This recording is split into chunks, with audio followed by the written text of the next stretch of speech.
So, everyone gathered for a time as Salis and Hamilton exchanged information, spending a great deal of time explaining the current situation for both angles, whilst everyone else simply tried to keep up, paying very close attention to everything that was said. So, that's the situation as it stands, Salis said, grabbing the bowl on the table and taking a bite of the food that had been prepared for him. Of course it is, Hamilton replied. Only you could make the situation this complicated, completely ignoring your responsibilities, the debt you owe to others, in favor of the greater debt that you owe to the man whose son you're now keeping watch over, Hamilton said, with a very displeased expression towards Salis. If you're going to do what's right, you should have simply taken the boy from the very beginning. Beating 2 women should have been well within your capabilities, and as the boy had no control over his abilities, he would have been short work as well. You could have knocked him out, taken him back, and this would all have been over long ago. But no, you had to make things complicated. Let your emotions get the best of you, just because you felt sorry for his fake mummy, Hamilton said, his arms crossed, adjusting his glasses as he rolled his eyes at Salis. Are you always this much of a jerk? Taleon shouted from across the table, chiming into their conversation for the first time. Hamilton looked over at him. I'm aware that you're probably nice and brainwashed at this point, Hamilton said. All of those feelings that she's your mommy rushing through your head. But she's not. Your mother is a creature of radiance and power beyond this woman's understanding. And right now, she is in dire straits, awaiting your return. Simply because she raised you does not make her your mother. You only have one of those, and yours is a high-level demon, a queen, and you a prince. You should not have been raised in a shack. The short lifespan you have lived is next to nothing. Even if I took you by force, you would soon forget this piddling, small 10 years you spent with her. Having the love of your true parents is all that's right for you. Melody and Vera stood up at the table, casting dagger glances at Hamilton. Who do you think you are? Melody shouted. That's quite a smart attitude you have, looking down on us so easily. Hamilton adjusted his cufflinks somewhat, refusing to even look at them. Yes, you can get angry all you like, but you two don't scare me. Even both of you together wouldn't pose the slightest imposition to me. No, you're just humans. So be as angry as you want, so long as you don't get stupid and decide to try something. Your anger is tolerable for your unfortunate state of physical being. Vera and Melody just glared at him with disgust. I can't believe you wanted this guy to teach me magic, Taleon shouted, looking over at Salis. There's no way I'm taking him as an instructor. Yeah, I know, kid, his personality leaves a lot to be desired. He isn't exactly the most accepting guy, but his skills in magic are more than proficient. He's a master. And right now, you need all the training you can get. There'll be no such thing. What we need to do is simply take him and travel back.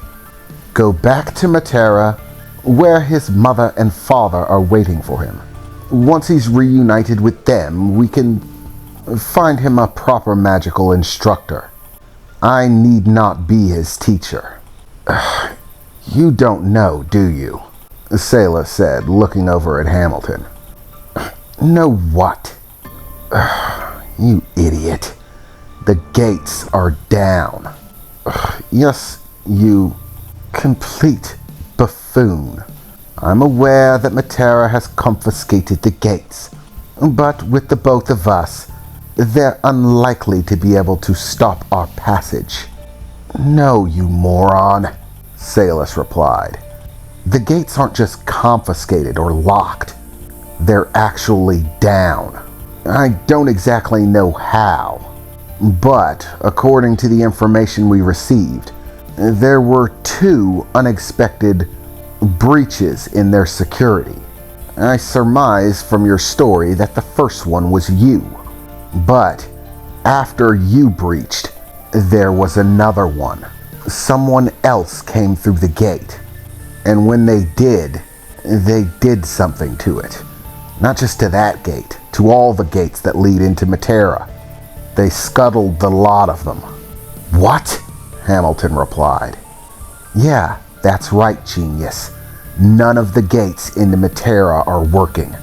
All of them are down, and with no information on when they're going to be back up. So we can't go back. At least not yet. We have to wait for the gates to be restored, and there's no telling when that's going to be. The only other option is finding a gate into a different kingdom, but that poses its own problems. If we go that route, then we're basically diving into enemy territory, along with exceptionally precious cargo, and it will not be a short trip back to Matara. It'll be an endless minefield, filled with countless enemies, all with a great deal of profit to gain in stopping us. There's no way we'd make it through like that. Damn it all. Why didn't you tell me that from the beginning? Just like you. Passing over the most important information. Ugh, it's just like you to assume I passed it over. Everything's gotta be my fault, doesn't it, Four Eyes? Well, of course everything's your fault when it's your fault, Hamilton replied. This is getting us nowhere. We need a solid plan of action. What exactly are we going to do from here? Well, the current plan is to stay put. Train the kid until he's competent. And then, once the gates come back up, we make our move. Head for Matara. We use stealth as our tactic. That's why instead of fighting those guys, I went with the lie of telling them that Taleon and Rico were my kids, and that this was my family. If we can convince them of that, then they'll clear this section. They'll say that there's nothing here, which means that they won't have eyes on us. We'll be able to leave silently. Once we do, we can make our way back to one of the gates leading into Matara, hopefully without confrontation. We'll save that for when we get beyond the gates. After that, it should be a fairly quick trip to the castle. We might have to fight our way through some people. But it's unlikely that we'll have to deal with all of them, so long as we keep our heads low, move with quickness, keep our confrontations at an absolute minimum. And until we can do that, we train the kid. Make sure he's ready for the fight that's coming. Yes, and you're aware in this plan of yours that these 2 humans and that thing, he said, looking over towards Rico, are only going to slow us down. They're far too weak. Something like that will take a concerted effort. If those 3 get dragged into it, they'll die. Not if we work together, Salus replied. We keep each other safe, watch each other's backs. Just because they're not demons or not high-level demons doesn't mean they're weak or useless. When are you going to learn to stop putting yourself above others? When are you going to learn that sometimes one's lot in life is simply what it is? I can't turn them into high-level demons just because I want to, just because it would be advantageous to me. I have to accept the cards that I'm dealt. I'm a high-level demon. They're not. They don't have the power to face what's coming, and I do. These are just simple facts, Salus. Only in your narrow point of view, Hamilton. Salus replied, crossing one leg over the other, leaning back into his chair. Yes, and I suppose that I'm stuck with them too, aren't I? Because you're not going to let me leave them behind. You know, if it was just me, I would probably take the kid and bolt. But since you're here, I have to drag them along, as inconvenient as it is. Otherwise, I have to deal with you. Don't I? You got that right, Sayla said, glaring daggers over to Hamilton. So be it. Your plan will move forward as you suggested. I simply hope that these individuals, he said, looking across the table, are up to the task.